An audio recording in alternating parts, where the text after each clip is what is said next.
I'm joined here today by the one and only Ewell, set to fight Marlon Vera here soon in October at UFC Tampa. What's up, man? Thank you for joining me. How are you? I'm doing pretty well. Thank you for having me back again. Things is awesome, dude. How about you? Doing well, man. Of course, we had to have you back. Last time was at MMA Frost. This time it's at Sherdog. So we're both moving up here in the fight world, in the media world. So it's good to see the come up. Yeah, love the sound of that. Great job, bro.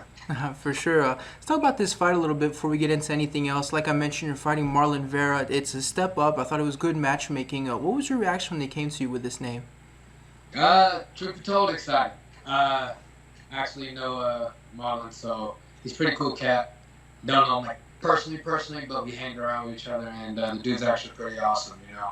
I do know that he has a great fan base. He has his whole country and everything, and they're like diehard fans type thing. Been over here and definitely interesting comments from them, especially saying like I shouldn't even be a challenge or a fight that they should give him. They should give him a ranked fighter. But people that do know or follow me, they know that I should be up there with the ranked fighters. So for me to actually have this chance and be able to fight him is actually wonderful, and it's a mind-blowing experience for me, or will be. So I'm excited about it. So does that affect you at all, knowing that you mentioned you knew him a little bit? I assume you guys must have trained a little bit together. Does that affect anything, or is it not really a big deal?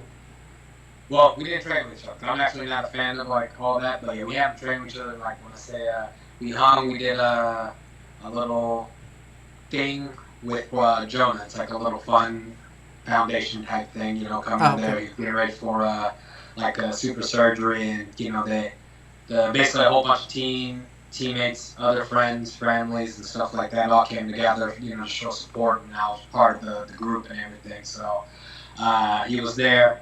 So all of us, him, freaking, you can actually like go down like a super list. Yeah. Like my boy Jalen was up there too. So it was a good UFC fighters, Bellator, even Caldwell was up there from Bellator. So we all got around. Everybody ended up commingling, sharing drinks and stuff, and taking pictures and having fun with the little man Jonah. So it was a great gathering. So from there you kind of get the experience of knowing who's who and what, where their heart's at, and that's where I ended up understanding where his heart was and why I felt like he's a cool cat. For sure. I do want to touch on something you mentioned. You said there were fans from Ecuador. Is it safe to say they're harassing you on social media? I mean, what's kind of going on there? I don't want to say harassing, It's just, when you have someone that's your favorite, you defending it or speaking up for them, or, when they feel like things that automatically should be. Like right now, I got, people that automatically follow me are fans of mine. They telling me down there the people's champ already, Yeah. And then you got the other ones that are saying, "Oh, I'm self-proclaiming," but even though I'm not, that the people that that love me are saying this stuff. So it just kind of comes with the territory. So I don't want to call it harassing. It's just them, backing up their fighter or someone that they love, and just like the people that follow me and 100% behind me are backing me up. I don't know if they're automatically shooting the way that they're shooting. Yeah. Just know that they fire, and the only thing I can do is perform the best way that I know that I'm going to perform, and from there kind of pushing in that angle of gathering his fans to be my fans as well. And let's talk about the matchup a little bit. I'm sure you've been studying tape, or at least your coaches have. I mean, how do you think you match up with him? Truth be told, my apologies, guys. With the full matchup, actually, I feel it's going to be a good set. That I know that Vera is very good with stand up, or kind of like pushing in. He's a black belt, but it's the same field of everybody. Like in this time or this day and age of the game, someone's gonna be a black belt at something, So we can't end up pushing that, or kind of like changing our styles of how we want to kind of approach things.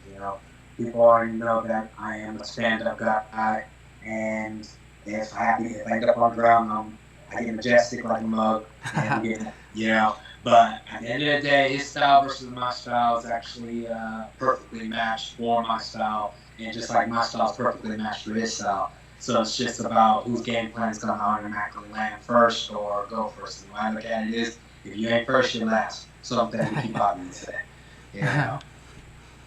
For sure. Last time you and I talked, you were telling me you were a fan of the Chicago Bulls. More specifically, you were a fan of Derrick Rose. He had some news this summer as he switched over to the Detroit Pistons. What was your reaction to that, and does that make you now a Detroit fan? I don't know about Detroit fan, but I am a Derrick Rose fan. So wherever he goes, man, I'll watch him. So since he's over there, and on top of that, the funny moment about it is that my cousin that was on the Bucks got traded to there, so I kind of get to watch both of them. So it's like a win-win, but like I said, wherever he goes, I go. So I will be watching Detroit Pistons, including Griffin, which I'm actually low-key kind of a fan too. He's on my top 10. I can tell you that. So definitely excited for him. I think that he should be started. I'm not really fond of how they placed him at 80 overall, and then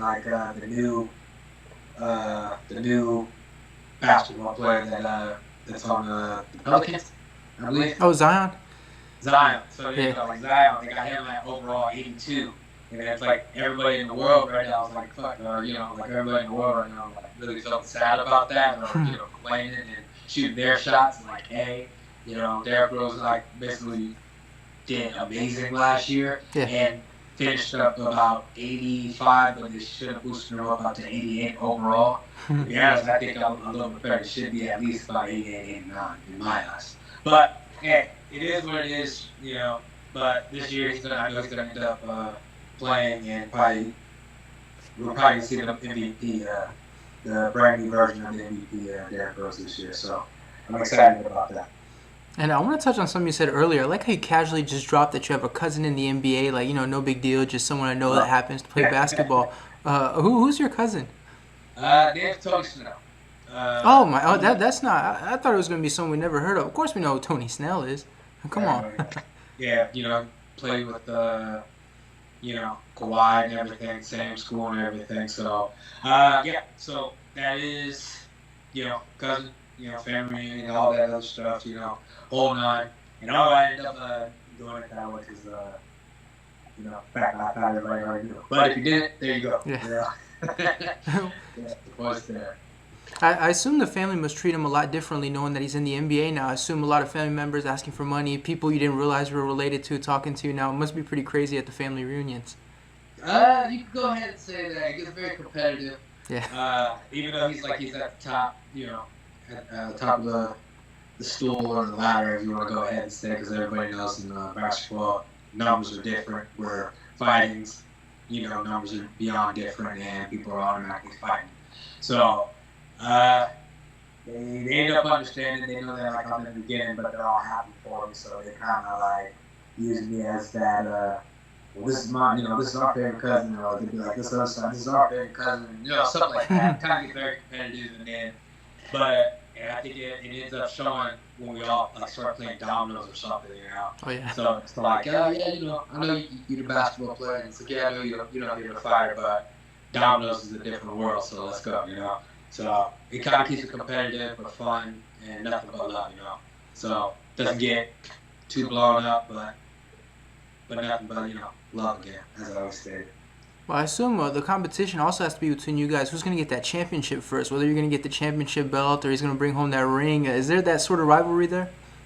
I don't even want to sit there and state that, but since you brought it up, it might actually ring a bell, And the way I would look at it is, since he's with the Pistons, I don't know if they're going to get it there. Even though I want them to. And that's hands down, I really want them to, So that just means I got, about 7 to 9 months to hurry up and try to get to the belt. Yeah. Which is, I feel like it's believable and it could happen.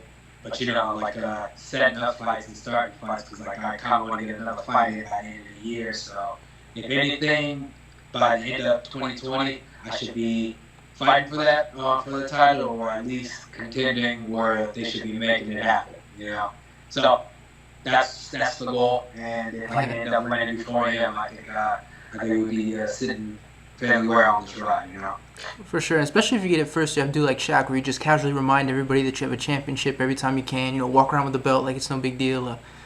Oh yeah. definitely about to end up doing it now. Don't let them know. I'm about to walk around there anywhere I go. Are you talking to me? The champion. Champ. People's champ. Which champ you talking about? I'm that champ. And kind of walking around like that. Kind of live the life, So, nothing but love there. For sure. Getting back to fighting, let's talk about your last fight. Obviously, it was a great performance. You got the victory. You got the big dance after you were done. How do you look back on your performance in that fight? Honestly, I feel it was honestly good. It was really good. And obviously good means there's room for more work because I was aiming for perfect. And for me to honestly get there, I can do is constantly keep training to make it, or make all my styles and techniques very unique to the moment that it ends up executing for a finish instead of for a long run. Need more finishes. And that's what anybody and everybody's going to end up stating that I got here with finishes, so I got to finish and more and do more to finish. But the last opponent was tough. Dos Santos is very tough, and it reminds me because I might end up posting a pic of me and Dos Santos. But yeah, man was very tough. He was very game. And the one thing he didn't have to do was be game. He could have easily tried to make the fight where it could have been boring, where he could have just tried to take me down, lead me down, or kept on making those type of attempts. But he kept it exciting for the fans. Me and him should have walked away with a bonus. For that type of performance and that type of fight. But it didn't happen, but it's cool. Things end up happening. We just know that me and him go into the right place. And how far I go, he goes, So that's one of those things. You mentioned trying to get the finish. With this fight with Marlon, do you feel that pressure of trying to get that finish? Your first finish in the UFC, or is it just about flowing and just letting it come to you? Definitely let it come to me, but I'm not going to lie. I'm aiming for the finish with Marlon. That's just how it ends up happening. I know he's been on the winning streak with finishes as well, and I'm here to break that and start mine, and that's he's literally the best opponent for me to end up doing that. When I fought him, he kind of escaped, and I feel like it was his weight that gave him the difference of me knocking him out, or saving him, Same thing when it kind of goes into Dos Santos. He was just definitely game, but it's his heart and his country behind him, And I know Bear's going to have his whole side, but this is one of those situations where I got to honestly pick up and put in extra work, and which I'm already doing all the extra work plus more. So I'm definitely game for whatever direction it ends up going. So I feel like knockout will come to me, and when it does, I am going to deliver. And what kind of fight are you expecting with Marlon? Do you feel like there's going to be a long filling out process? Do you think it's going to be an all-out brawl, maybe something more technical? Do you have an idea of how you think this fight's going to go? I'm hoping it starts off with a bang, man. If we able to get it like that, that'll be freaking awesome, But I know he ends up, he's like I said, I know he's exciting, and I know for him to get to the ground, he starts with the bangs, kind of like Dos Santos. But I'm prepared for every direction, so if he ends up aiming just to try to take it down, he knows it's going to be a long freaking, it's going to be a lot of work. He's going to end up getting tired, or to the moment that he needs to understand that he has to honestly stand with me. But however I end up looking at it, not underestimating anything, and I'm granted that I feel that he's doing the same thing, but it's one of those, if he starts off with a bang, that's what I'm going to bang for. Because I'm throwing these hands. It doesn't matter how we're looking at it. I'm throwing. For sure. That brings me to my very last question. We talked about it a little bit. Obviously, you see yourself getting the knockout, but how do you see this fight playing out? How do you see yourself getting that hand raised at the end of the fight? Oh, knockout. Yeah, you can end up sitting in that. Like I said, I feel the knockout's going to come, and I'm going to deliver. And that's what's going to end up happening. All right, well, we're looking forward to it. Obviously, it's going to be a great fight. I don't have to tell you that, of course. Thank you so much for the time, man. I really appreciate it. Hey, appreciate you. Thank you for having me. And nothing but love to everybody that's listening.